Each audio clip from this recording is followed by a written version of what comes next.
Home care for the sick. General principles of promoting recovery and preventing problems. In illnesses or following injury, the function of the body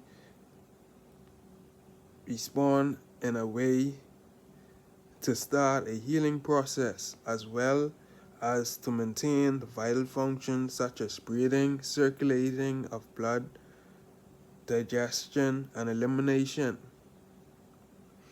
Unpleasant symptoms may be associated with these processes as well as with the tissues directly involved in the illness, but all concerned with the patient's recovery and, of course, the patient himself have much to do in maintaining the healing and vital functions and in relieving pain and other distressing symptoms. Basically, we are talking about rehabilitation. Therefore, we shall briefly show how the concept of rehabilitation appears to our bedfast patient confined at home. The term itself has many definitions. One hears of the rehabilitation of city slums, of farmlands, and of devastated areas. In the case of the sick, general use of the term implies anything done to help the patient recover. This object, of course, is always the aim of the healing art. Strictly speaking, medical rehabilitation refers to a carefully coordinated team effort by the physician and all of his associates and assistants to help the patient return to the condition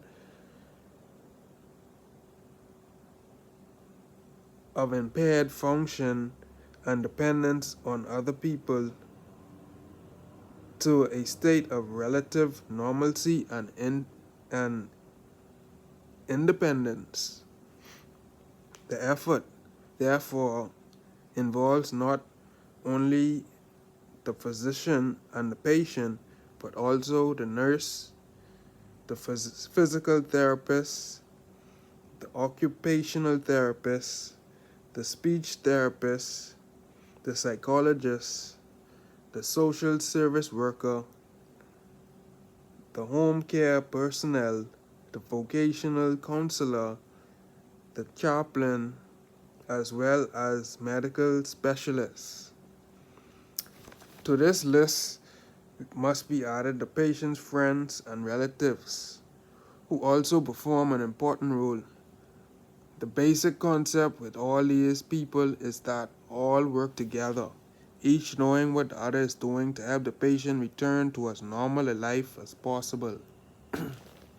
Thus, all must be guided by a persistent motive to help the body in its natural healing processes and to encourage the patient to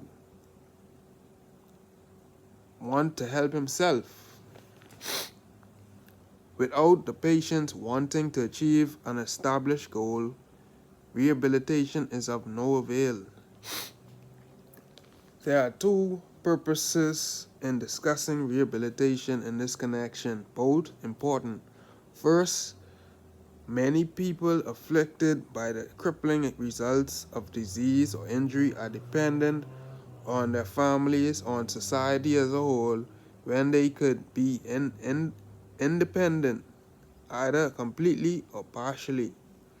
Many of them may not even be known to the medical profession, but may be known to the reader. It is hoped that this discussion will bring such people to the attention of rehabilitation teams. Rehabilitation teams.